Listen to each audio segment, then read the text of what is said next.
Hello and welcome to today's webcast hosted by the Sales Management Association. We'll start our session in just a few moments. First, some very quick announcements.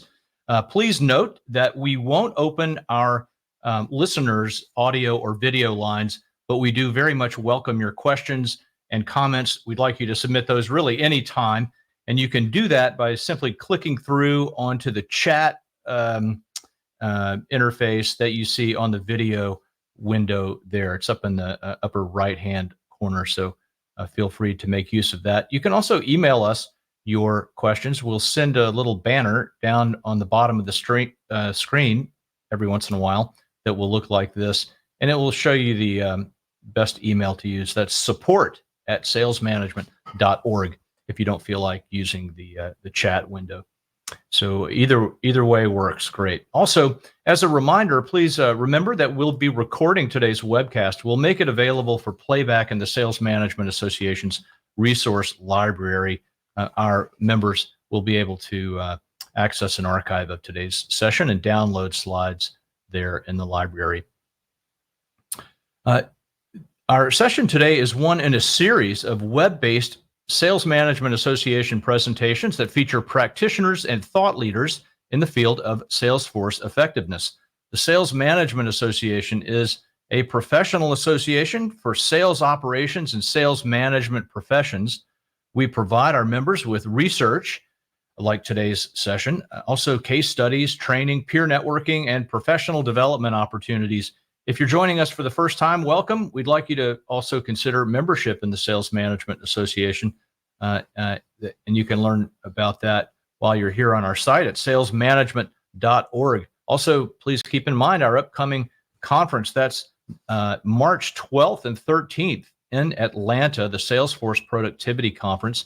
We're excited to announce a certification program at the conference that will include certification programs for sales management professionals and sales operations professionals under the name Salesforce Effectiveness Leader Certification. We hope you can join us in Atlanta.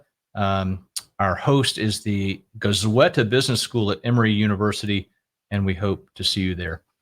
I'm Bob Kelly. I'm Sales Management Association Chairman. Today, it's my pleasure to introduce a speaker who's no stranger to our audience, Ken Kramer from eSpatial. Ken Kramer is Vice President North America at eSpatial, a provider of cloud-based mapping software that lets users easily upload, visualize, and analyze multiple layers of data. Previously, Ken was Senior Vice President, Product Strategy and Enablement at Map Anything and President at Teraline. He joins us now from upstate New York somewhere, perhaps, and it's always good to have you with us. Ken Kramer, welcome. Hey, Bob.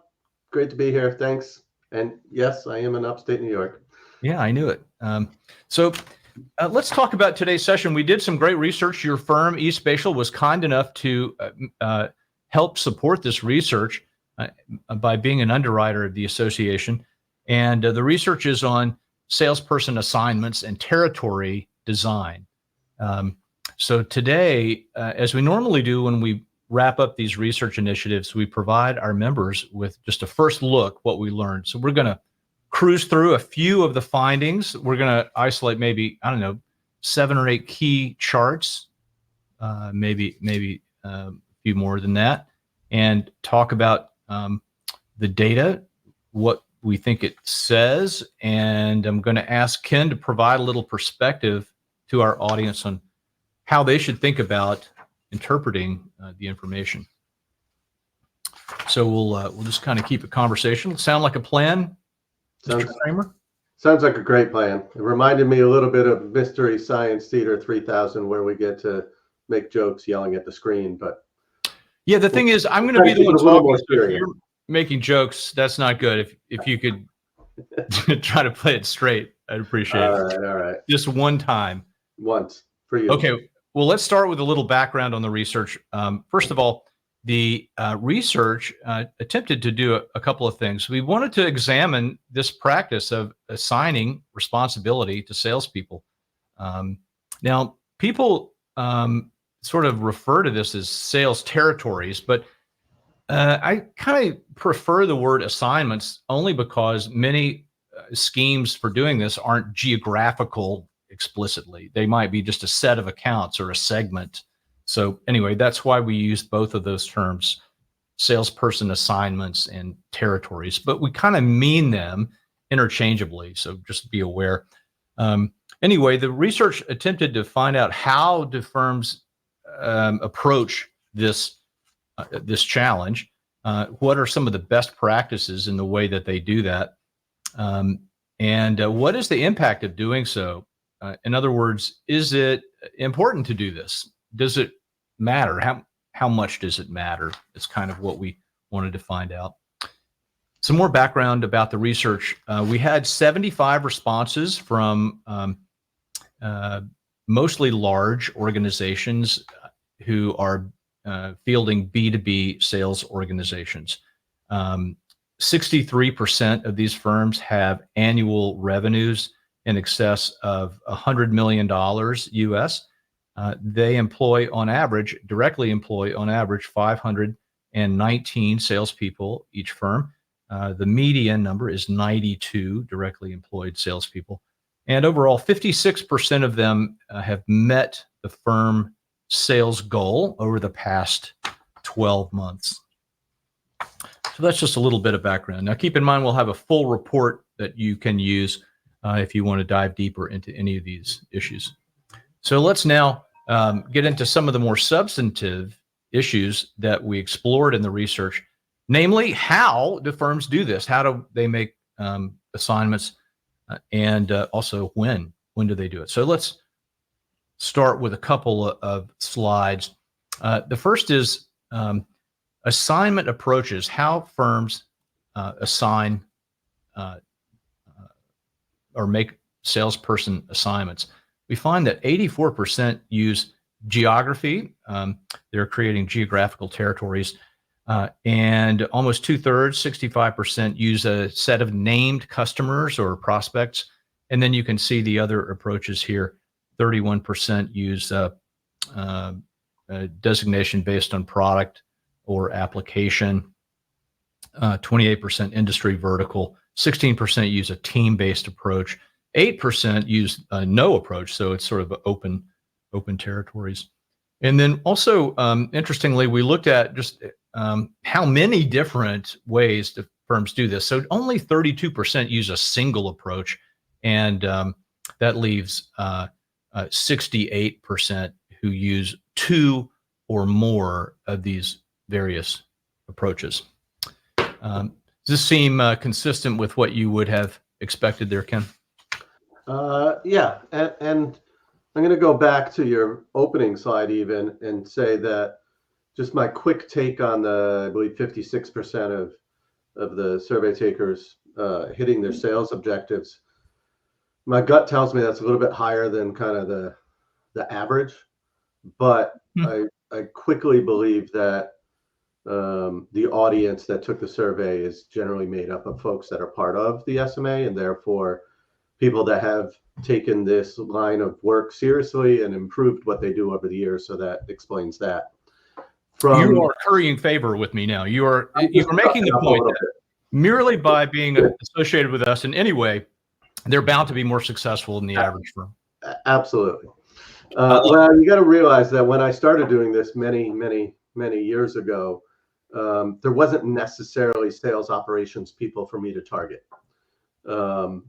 There were sales managers. There were people in finance that became called sales controllers. It was a mishmash, and historically or typically the answer would be, well, this is the way we've always done it, or a lot of gut feel. So the fact that the whole practice of sales operations, revenue operations has evolved to existing, and now that people are taking it more seriously and recognizing a small group of people in an organization with the right set of tools can have a significant impact on the total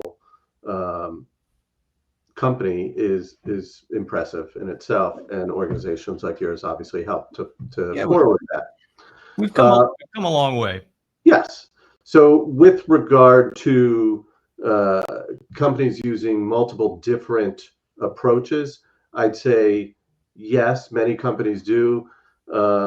Again, having done this for 20 some odd years, I've seen lots of organizations do lots of different things.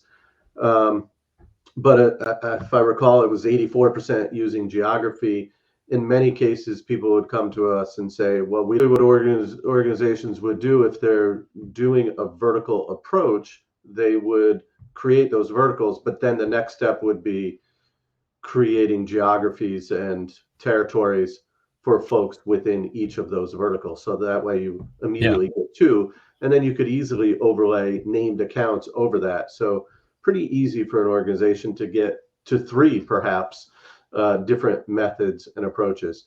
Yeah, that's a great point. And also, when in looking at these results, it occurred to me that we could have asked also about segment. For example, so many firms use a small and medium-sized account segment or enterprise segment, something like that. Slightly different, just shading the difference a little bit. Yeah, it's kind of similar but different approach to verticalization, but perfectly normal. And I would also suggest that, again, as long as we're talking about field organizations, while 84% said they use geography, I would tend to believe it is or should be at least that within the field. There are companies, if they're inside sales and there's zero travel time, then it's less critical, without a doubt. Yeah, then we're talking really about time zones almost is Correct. maybe the more relevant. Yeah, and the 8% with no territories, the Wild West is awesome when you're small and growing, but it's going to come to an end where when you are successful and bigger, you're probably going to want to create some territories, some boundaries for the sales team that you have.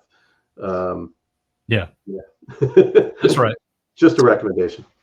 Indeed. So, okay. So that's how people do this. Now let's talk about when they do it. That's important also. Let's see if we can show this about the change frequency. So we ask them, folks, how frequently do you do this? We found that a majority of companies do this annually or less frequently. That is 78% in total do territory design, or they change or update salesperson assignments on a frequency that is annually or less frequently than annually. So is that the right frequency for firms? Well, what we learned was that it's about right for about 45% of firms, and 38% believe they do this too infrequently. 17% believe they do it too frequently.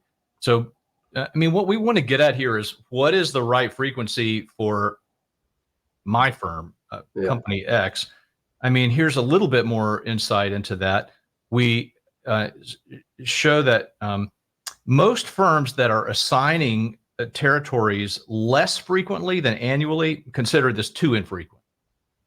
And most, that is 58%. If you're doing it annually or less frequently than annually, that's too infrequent, say 58%. Most firms that assign annually consider this about the right frequency. 57% say that's about right. And then most firms assigning more frequently than that believe it's too frequent. So anyway, the answer, I think, to this question, which is what is the right frequency for me, is, if you're like most people, it's probably annually. Yeah. My guess is on the previous slide, I think you had 45-ish% think they were doing it the right amount. Yeah, exactly.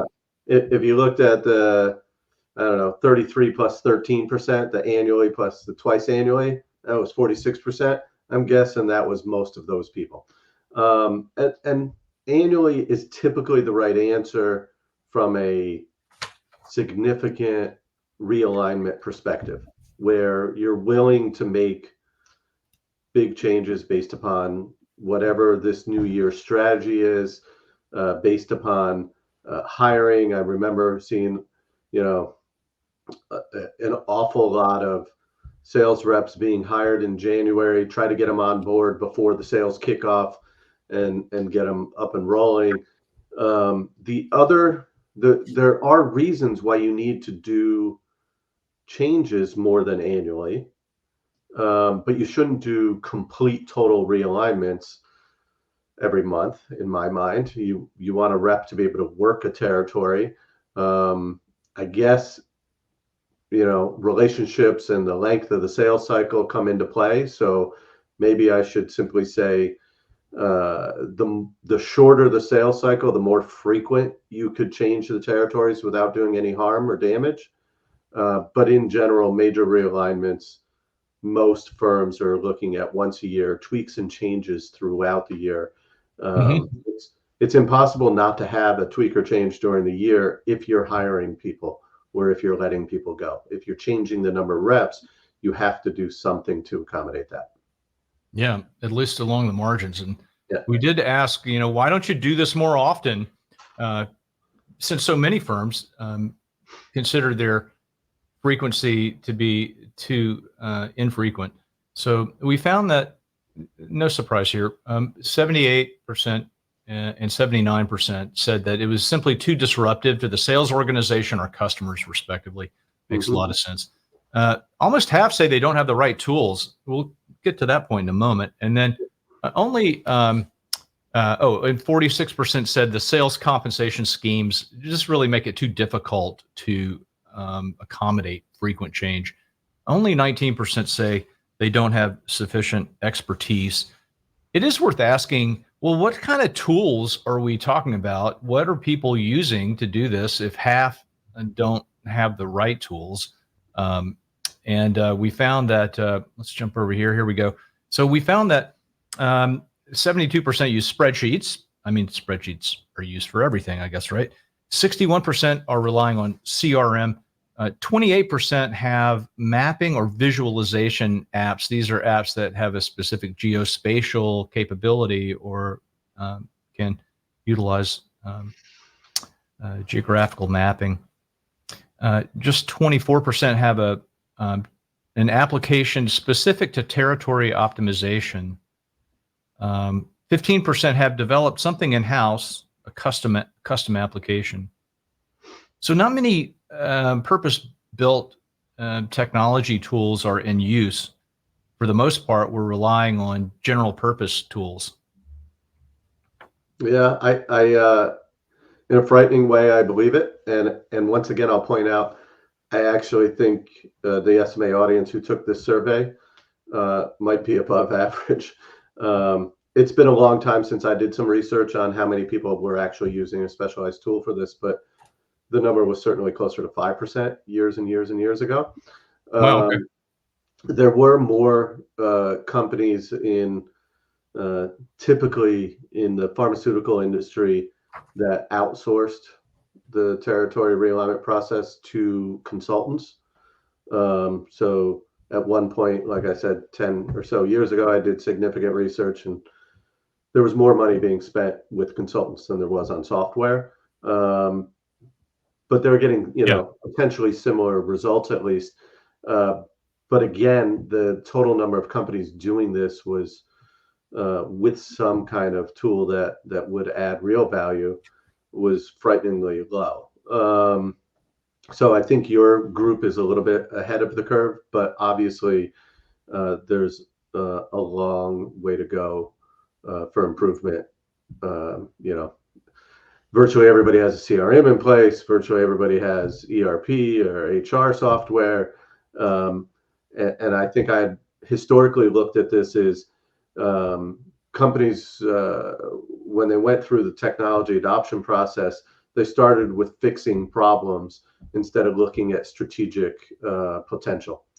And leveraging and getting the investment out of your sales reps is more strategic because you don't necessarily know you have a problem until you dig into it. Yeah. And, it's worth pointing out the nature of this problem that we're using technology to solve. It's not a great spreadsheet problem. I mean, if you have any number of, any sort of sizable sales organization, you're performing a the type of calculation known as multi-objective optimization, where you're attempting to create a series of potential solutions around optimizing on at least two and sometimes more criteria. For example, you want to balance potential. That might be one criteria. Another is you want to minimize travel time or expense in these territories. And there are many other possibilities. So, you can fool around with, you can add in that analysis tool pack in Excel, the solver, and, you'll see the lights brown and dim as you attempt to work through some of these ideas. This really, at scale, this really calls for specialized technology to do well. Yeah. The one thing I'd point out again, Bob, going back to the research, is 84% of the respondents said they use geography and Excel and there are enterprise class planning tools on the market. Yeah. That can balance things. They're great. You can ask it to create balance for you, but they don't take into account geography or drive time. So you're not really creating equitable territories if you're simply balancing on a quantifiable field that has nothing to do with geography or drive time. Yeah, so I think the point is it's easy to underestimate the complexity of this issue, especially when you're doing it at scale. Yeah, let's talk about. And what I say is the reason why I've been in this field as long as I have is I view this as such a huge win for an organization, a massive ROI, and the ability to get more out of the existing investment they made in their sales force for pretty minimal uplift. This isn't something where you need adoption by every sales rep. You're designing territories and pushing them to the rep, and kind of they don't have to use another tool to be able to recognize 5-10% increase in their productivity. So this is a big win, I think, for organizations, and as we've seen, many of them are not acting upon it. Yeah, you don't have to hire a single person to get a uplift in productivity that is really meaningful. Very difficult to find any other places where to realize this kind of pickup. Yeah, one of the first ROI assessments I had worked on decades ago to date myself, I believe came out with like a 3,000% ROI, which is very difficult to just splatter that all over the place because nobody will believe it. Mm-hmm. We try to be more sober with our assessments of return here. But when you look at $1 billion organization and you look at increasing the sales reps productivity, or every sales reps productivity, by 5 to 10%, you'll end up with a 3,000% ROI. Sure. When you break down the numbers, the upside is there for a much smaller investment, both cost and personnel wise, than virtually any other solutions on the market. Well, let's talk more about effectiveness of firms' efforts in optimizing salesperson assignments. Okay, let's I guess lead with some somewhat bad news, which is most firms are not effective. We find that just 42% consider their territory optimization and salesperson assignment efforts effective. This is self-reported data. These are firms. We asked them, how effective are you at this? We found 42% willing to say that they were effective. Now, so let's figure out why this is, what's behind this number. So one thing is there are a lot of things that companies are attempting to accomplish with this effort. That is optimizing assignments and territories. They're trying to cover existing customers. They're trying to keep their valuable salespeople happy. They're trying to cover people who aren't yet customers, their prospects.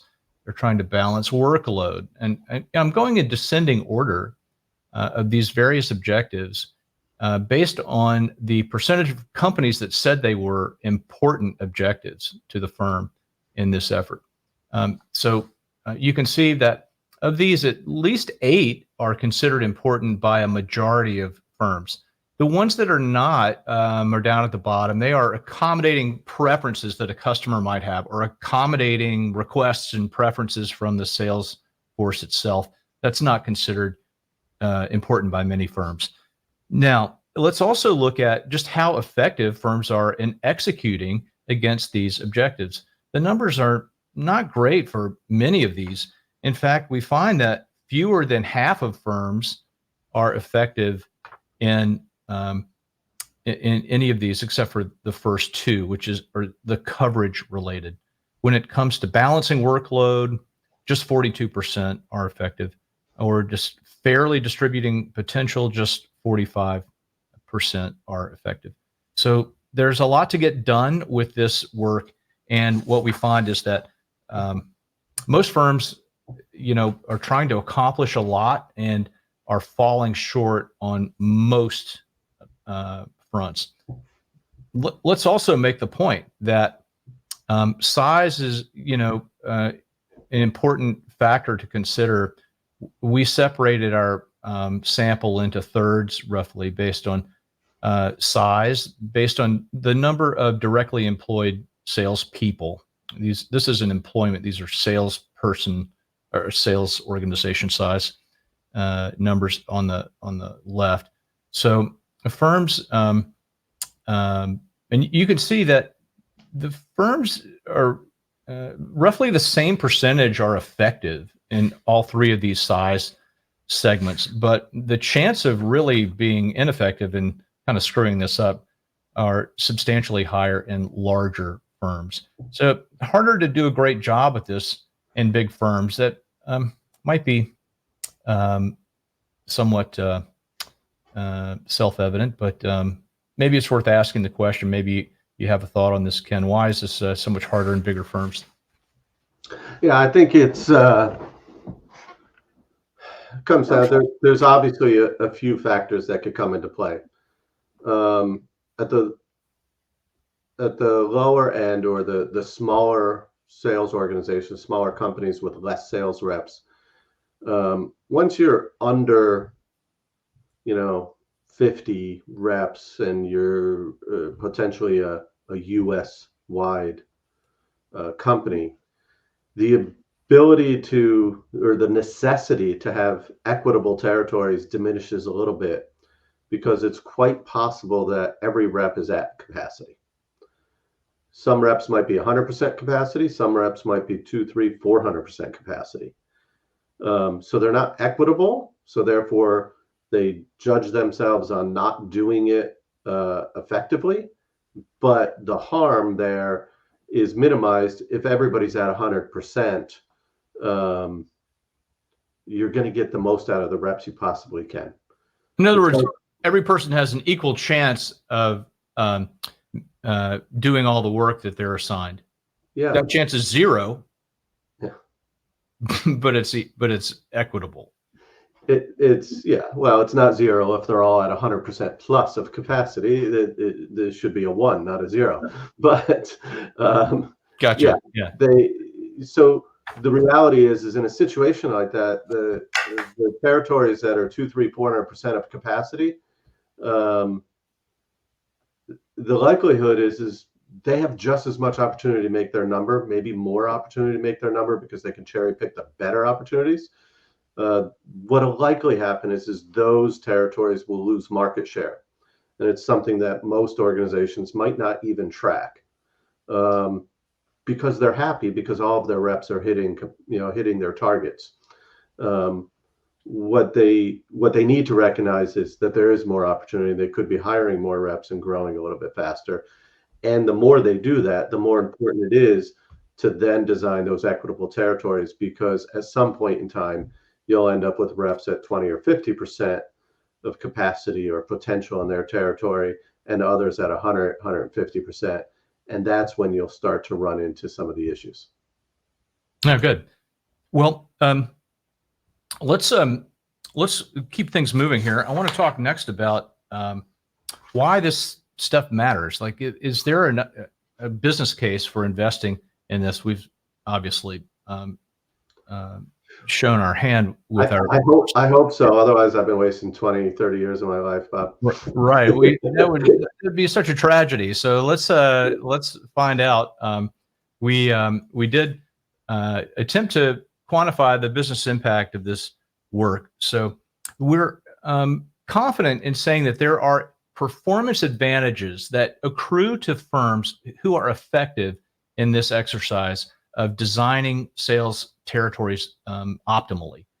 What we found is that firms that are effective have a significantly higher chance of making the firm sales objective. 61% of those firms did, compared to 43% of firms that are ineffective in assigning territories. Excuse me, I'm doing this wrong. I'm talking about something different. Let me start over a bit. So the first thing we looked at was actually, and what this chart shows is not firm sales objective achievement. This is the percentage of salespeople within firms who are meeting quota. And in this chart, it shows that in firms effective at this territory design, 61% of salespeople on average achieve quota, compared to 43% of salespeople in firms who are ineffective. So this, anyone who's managed a sales organization implicitly understands the reasons why you would desire a higher number of salespeople at quota. I won't restate them here, but this is obviously this has compounding benefits. It broadens the distribution of performance and success in the organization. But now let's also think about the organizations as a whole. Those firms ineffective in designing sales territories, just 45% of them met the firm sales goal, compared to 71% of firms who are effective. So if you are good at designing sales territories, you have a substantially greater chance of making goal as an organization, and your salespeople are also substantially more likely to be successful. Here's something else, which is related to the frequency of updates. Those firms that are updating these assignments with the right frequency are also outperforming peers. 69% of them met sales objective, compared to just 46% of firms who were doing this infrequently, and interestingly, compared to only 33% of firms who are doing this too often. So the lesson here is, if you can't do this when you need to, do it less frequently than you should, not more often than you should. That's sort of an unrealistic choice, Sure. that companies aren't likely to make. But less work at least, but also potentially better results. I think you just described the Goldilocks scenario. Indeed. Yeah. And, we saw, I didn't display the chart here, but we saw a similar performance differential when we're looking at percentage of salespeople at quota within these firms. So those numbers for firms doing this too infrequently are 48% of salespeople. For firms doing it with the right frequency, 57% of salespeople, and just 51% of salespeople, firms doing it too frequently. So interesting and compelling reasons for doing this work effectively and doing it at the right interval. Yeah, I had a question for you picked out here at this juncture, Ken, which is how do we do this with more optimal frequency? Let's say I'm a firm not doing this frequently enough. I realize this. My reasons are, as previously stated, I find it too disruptive, and I probably don't have the right technology. Put me on the righteous path. What should I do to correct that? Sure. I would look at a couple factors. Is one, how are sales going and how have they been going over the last few years? Two, how is the turnover within that sales organization, and what, if any, is the growth rate of the sales organization? Is it growing or shrinking each year or not? And then try to also determine, are there other factors that would have come into why you would want or need to do a realignment within the sales organization? Was there a merger between two sales organizations, two companies, and therefore two sales organizations that needed to be merged? Was there new products launched that might have a specialty team overlaid? So there's a lot of different factors that would push that. I would generally, as we recognized early on, start from the premise of we need to do this good once a year, and then look at the other factors that would create a reason to do it either more frequently or less frequently. If you have 100 sales reps, you go through a realignment project, you design 100 awesome territories, your 100 reps all produce 10% more than they did the prior year because they had better territories. The company's happy with the numbers they hit. But at the same time, they say, we're not hiring any more reps, we're sticking with 100. They might say, we don't need to realign next year. I would argue that you would still want to do an assessment and determine, did each and every one of those 100 reps perform 10% better than the year before? Are they all exactly the same in their performance with regard to their targets and their opportunities and their capacity? If nothing changes, which I don't believe is ever the case in this world, that nothing changes, then leave it alone for the next year. But the reality is typically there's change. So I'd start at that once a year perspective, and then look at the factors that would dictate a necessity to change. Makes sense.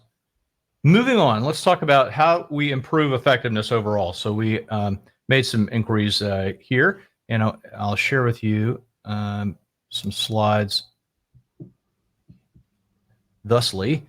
Okay, so first thing we found out, and we've alluded to this, is that technology isn't really highly utilized by many firms. In fact, just looks like 27% say that they are effective in their use of technology in making these assignments and optimizing territories. But we did look at those firms, that minority that are using technology effectively, and we found that they're kind of solving the problem. So we're prepared to say that technology can close this capability gap in organizations. Here we see that firms effective in using technology for territory optimization are 74% of those firms are effective in their territory assignments and salesperson assignments, compared to just 23% of firms who are not using technology effectively. So this is an opportunity to triple the likelihood that you'll be successful, is to employ technology in pursuit of optimal assignments. Yeah, I would also argue, Bob, that the larger the organizations, the more in need they are.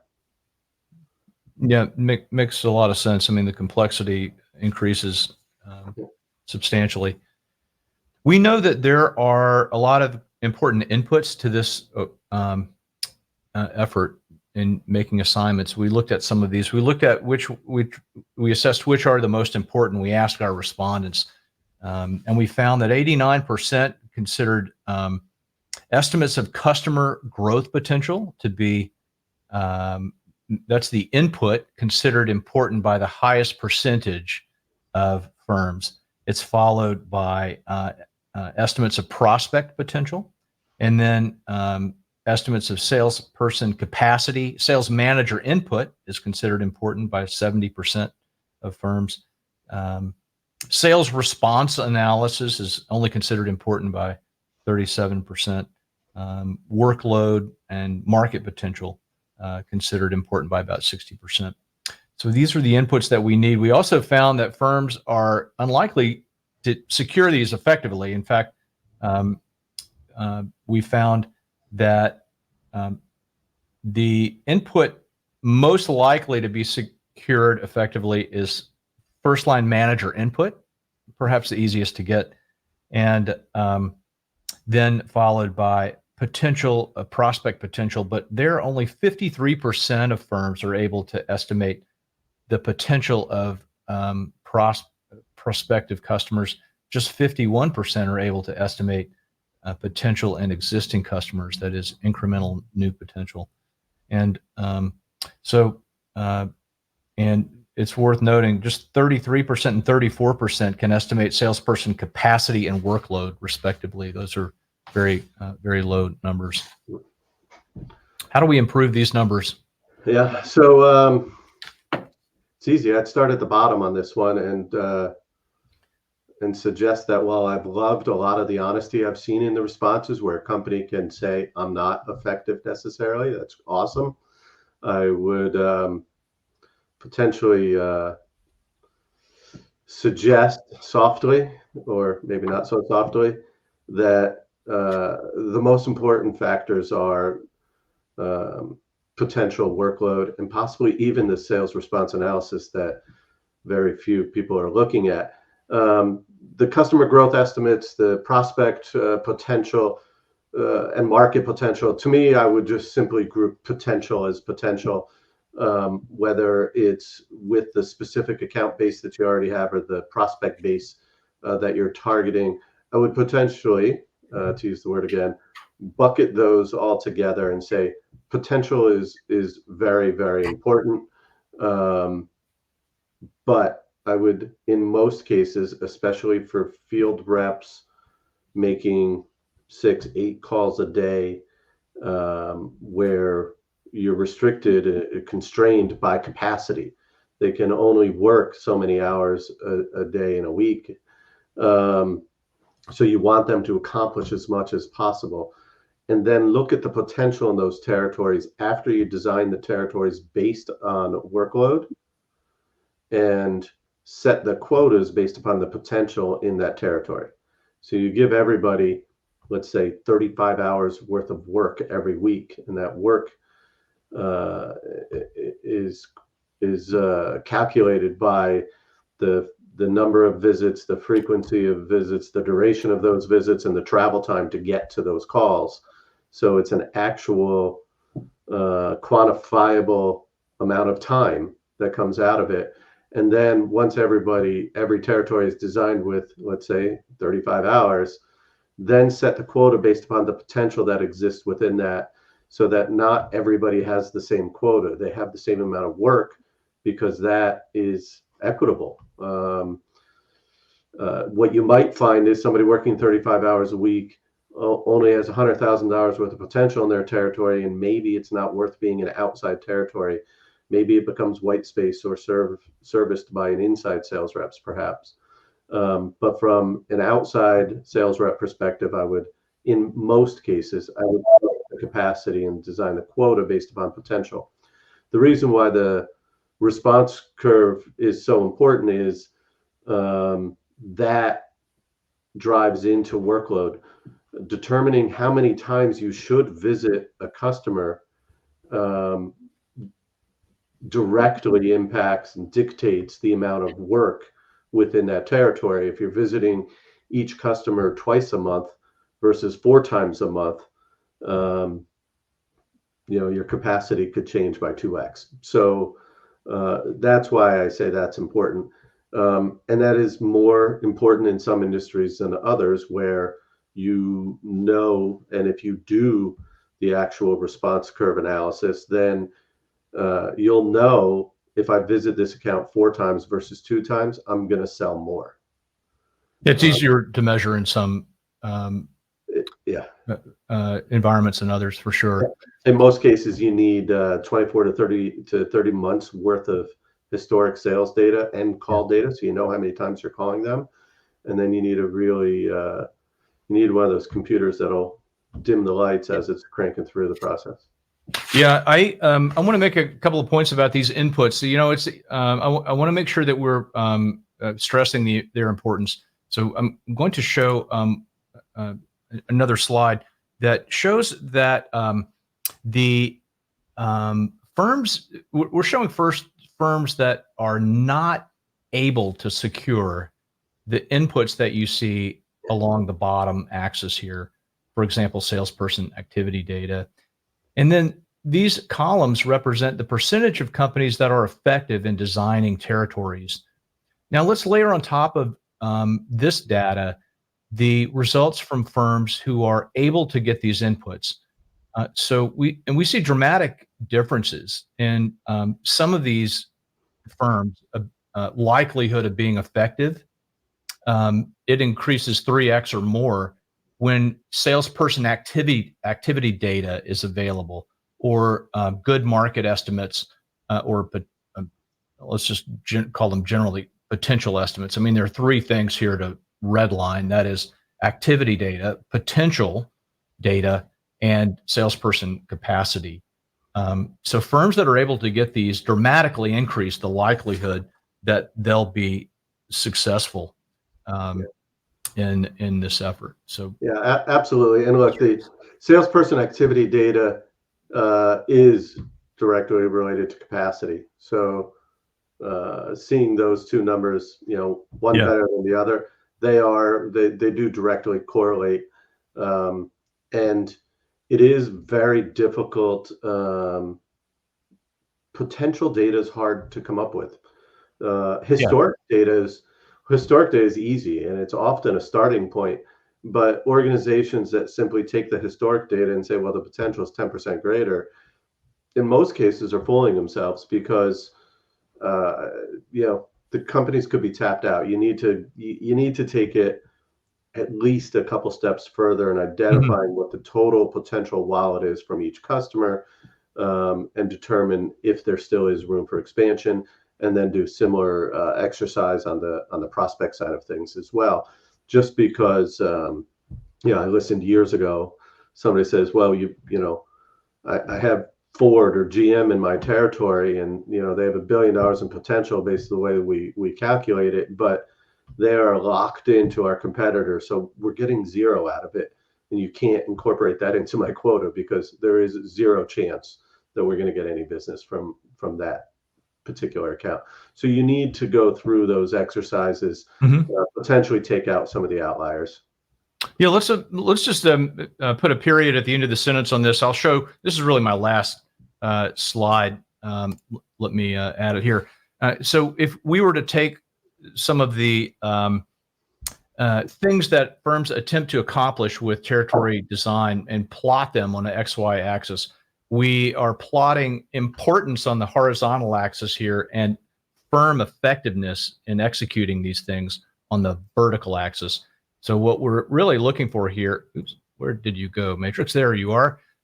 We see that these things kind of line up. I mean, they line up in relative proportion to importance, except for two things which are uh, considered among the most important things to accomplish and are the least effectively executed in firms. These are shown because I think they represent for most companies the highest priority improvement opportunities. Everything else being equal, most firms are probably going to need to focus on more fairly distributing potential and balancing workload among salespeople. 100%, Bob. And I could take it a step further and say, if you can do those two things effectively, if you could flip that back up for a second, but Mhm. uh, you'll be able to cover your customers, you'll retain your salespeople, you'll cover the prospects, you'll have efficient territories to drive, reducing your travel time, therefore reducing your selling expense. Basically, if you can do those two things effectively, all of those other variables or objectives that are up on the screen will be accomplished effectively as well.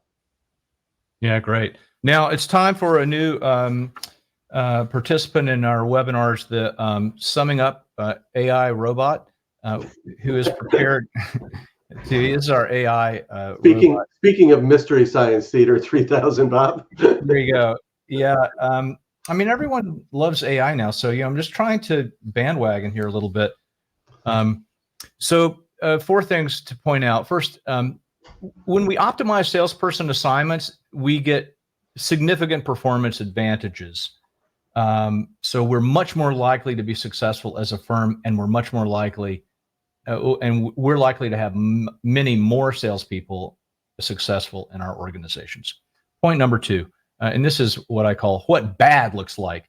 What bad looks like in a lot of organizations is poorly and unfairly distributed potential and haphazardly considered workload.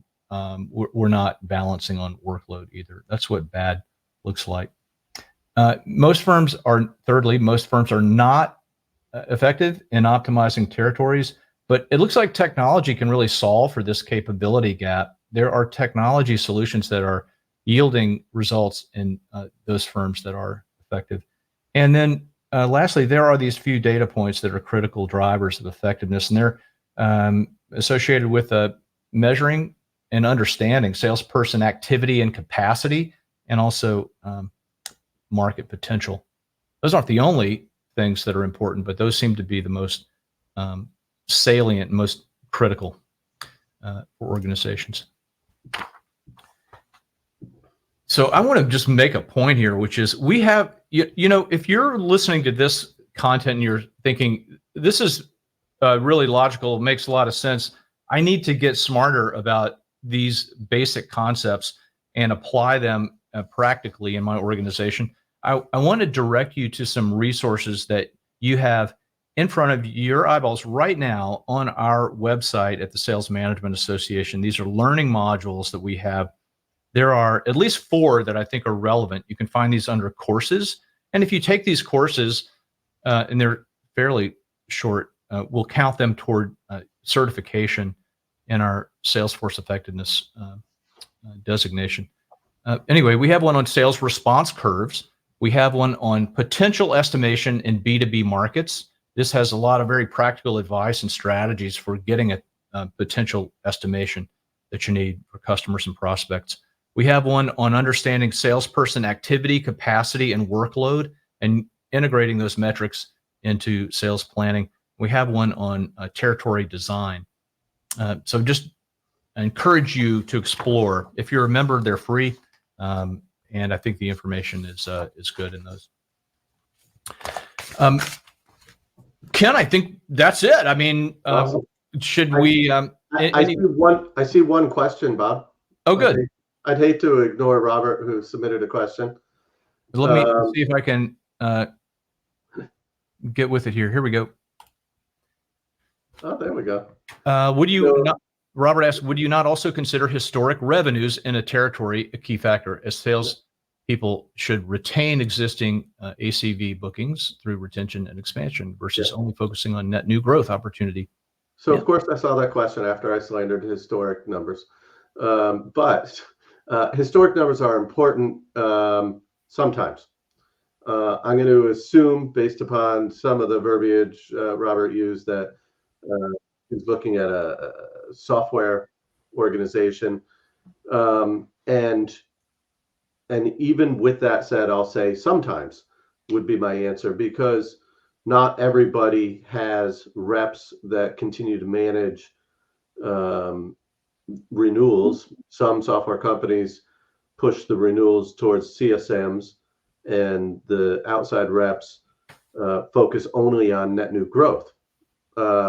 However, if your existing reps are responsible for the renewals and the ongoing ACV, then that becomes probably the most accurate portion of determining what the potential is. So that does get back to my, don't just slap on 10%, try to figure out what it is. But if the ACV is 50K, and in an organization that looks like that customer really on average are doing 100K with us, well, then you have an incremental 50K, and therefore the potential revenue number for that account should be closer to 100K perhaps. Yeah. What's ACV? Annual contract value. Gotcha. So it's just a way of describing an installed base of revenue. Yeah. Yeah, I mean, this gets to workload too. What are you asking people to do? If you're asking them to retain revenue, then you're very much going to sort out their responsibilities based on Yeah. revenue retention. Well, thanks for the immediate feedback there, Robert. And There you and Bob, to your point, well, just to contradict your point, typically in the software interest in the software industry, they don't care so much about workload. It is in most cases in the software industry, it is about potential. So it's a much bigger factor as opposed to CPG or med products or pharmaceuticals, Yeah. where they need to make 6-8 calls a day to be able to Well, hit their objectives. Often in the software industry, um, from my personal experience, nobody cares how much a rep works. au contraire, mon frère. I Yeah, would say that, we see a huge increase in interest among so-called customer success yeah, resources, and I think a lot of the energy is put there. This is, a function of the proportion of growth associated with new versus existing or growing yeah, business. So it's just bigger in a lot of software yeah. firms. So and a lot of the retention activity is automated. Yeah. So I think the issues are just variable based on the Absolutely. context. So in some cases it's installed revenue, in some cases it's new revenue. Um, Yeah, yeah. the bigger factor is trying to determine how much effort and time it'll take to maintain and or grow that account. Yeah. Yeah. And the economics of that. Yeah. How do we match the cost structure to doing that? Yeah. And is there upside? Can we grow that account, for example? Yeah. And that's why one reason why organizations have, especially in the software industry, have brought in the customer success teams, Yeah. inside teams to augment these things, and then potentially the higher paid sales reps are the hunters. They're looking for the big elephant deals. Yeah. Yeah. Quite common. Well, great discussion. Really good research. I mean, I'm happy that this really turned out. I think that there are some compelling ideas in the research. We're looking forward to getting the report finished. We'll probably have that in a couple of weeks, and we'll distribute that. Both from eSpatial, we'll distribute that, and we'll distribute it to all of our members as well. Ken, I want to thank you personally for supporting this, and thank your firm eSpatial for supporting this effort, and for you giving us your insights today. Awesome. Well, thanks for having me, Bob. It's for me, this is an opportunity to geek out over a topic that's near and dear, and love seeing the research whenever we do these things. And I mean, what's more fun? great. Yeah. So, anyway, thank you. We're grateful. And also, before we leave, I'll remind our audience that our next Sales Management Association webcast will take place on March 27th. Right now, we'll do a session on the state of sales compensation. Between now and then, we hope you'll consider attending our event in Atlanta, Salesforce Productivity Conference, that's coming up on March 12th and 13th. I'm Bob Kelly, Sales Management Association Chairman. On behalf of Ken Kramer and the brigade of leaf blowers outside my window right now, I would like to thank you for your time and attention today. Goodbye until next time.